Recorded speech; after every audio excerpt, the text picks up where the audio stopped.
What's up? Tropa Repa Pips. For today's video, gagawa tayo ng peach mango turon. So, ito yung mga ingredients na gagamitin natin.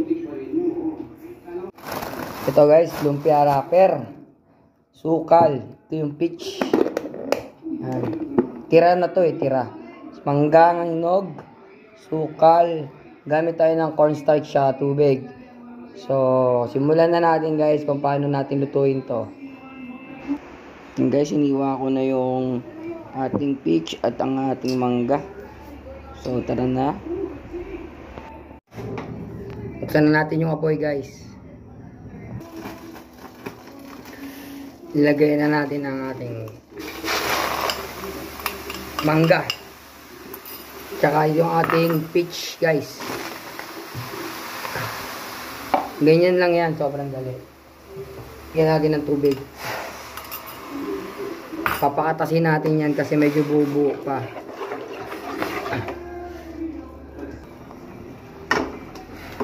Ayan guys. Medyo durug-durugin lang muna natin konti yung peach and yung mango. Pero hindi masyadong durog. Gusto ko medyo may buo-buo pa. Para may mabait tayong medyo solid na ano. Pakuluin lang natin guys. Tapos lagyan na natin ng ano, sugar. Ayan. Mga 3.5 teaspoon. Tayo natin guys pag lumambot. Yan na guys. Medyo nadurog-durog na siya. Kailangan na natin siyang palaputin. Ito yung water and cornstarch mixture.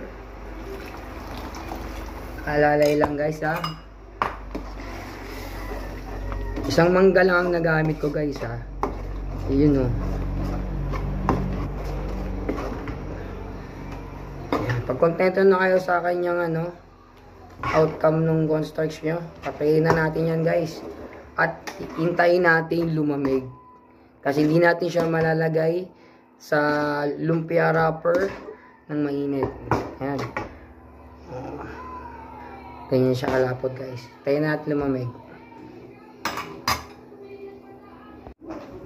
Yun na guys, lumamig na yung ating filling.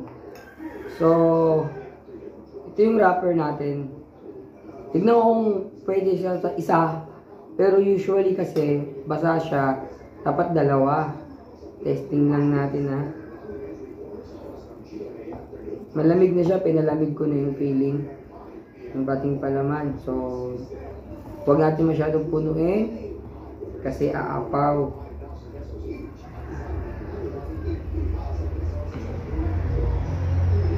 Kaya pinalapot ko siya ng gusto guys para mas madali.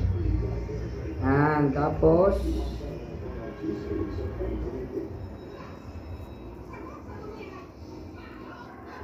yun, kasya na kaya pala ng isa.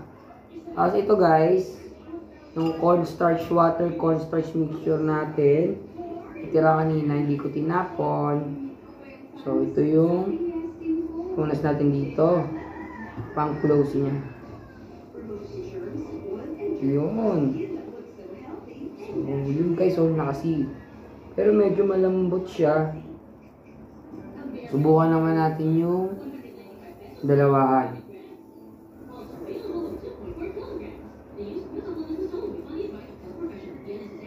Isa. Dalawa siya guys ha. Medyo makapal siya.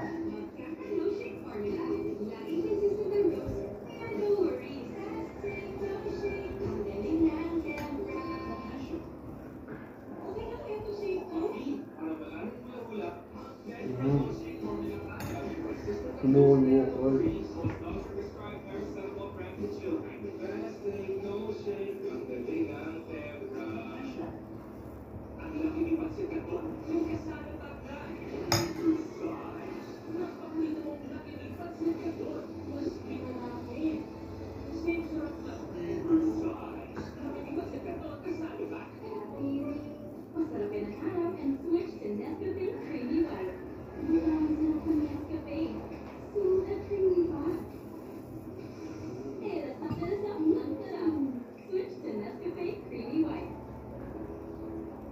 Ito yung dalawa, ito yung isa.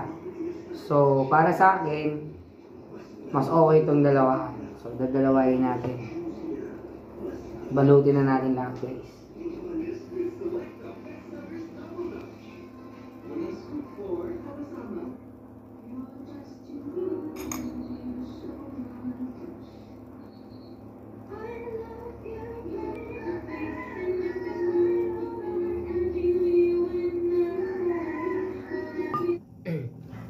So, simulan na natin ang pagprito. Ito naman ang ating kawali. Lagyan natin mantika. Deep fry siya dapat pero siyempre sayang yung mantika natin. Ganyan lang karami.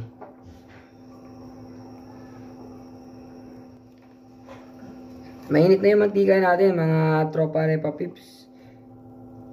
Ito na natin lalagay. Yung isang piraso lang ng lumpia wrapper.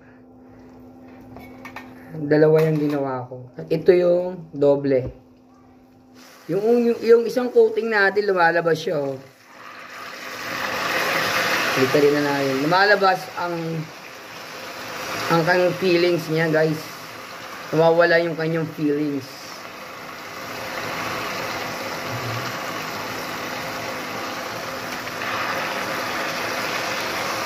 So, mas mainam ang dalawang lumpia wrapper.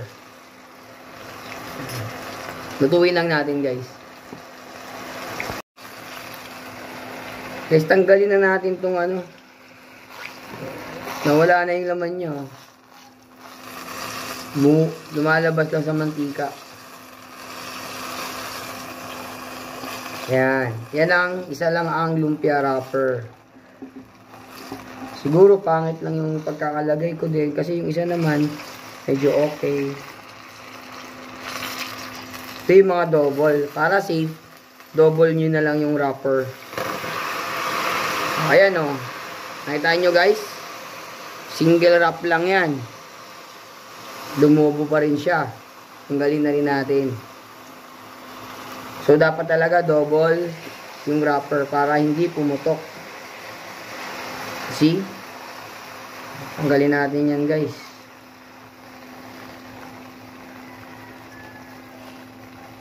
Yan. Dapat double wrap pa. So hindi pumuputok yung double wrap. Dapat sealed na sealed. So yan guys, luto na. Uwi na natin.